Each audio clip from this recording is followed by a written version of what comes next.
IRIS की survey report ने बता दिया पंजाब के दिल की धड़कन कौन है।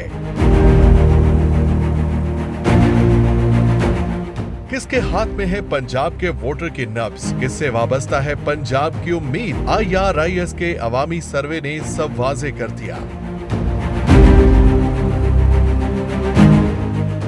जनवरी 2024 में सर्वे के मुस्तनिद इदारे IRIS कम्युनिकेशन ने इलेक्शन के सिलसिले में अवामी सर्वे किया, जिसके मुताबिक पंजाब में नून लीग की मकबूलियत में वाज़े इजाफा हुआ, जबकि तहरीक इंसाफ की मकबूलियत को मुसलसल तनज़्ज़ुली का सामना है।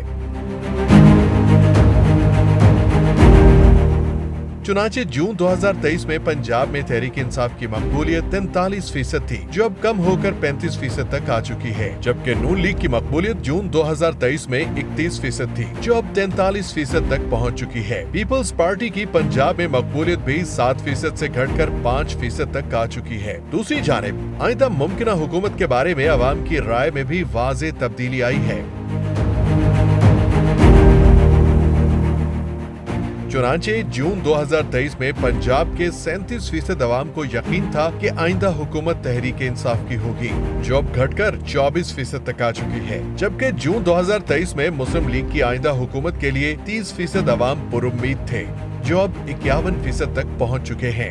IRIS के सर्वे के मुताबिक गुज़श्ता 6 माह के दौरान पंजाब के मसाइल में बेरोजगारी और करप्शन की सतह में कमी आई। अलबत्ता पंजाब के अवाम की परेशानियों में अफरात ज़र और बिजली की बढ़ती कीमतों ने इजाफा किया।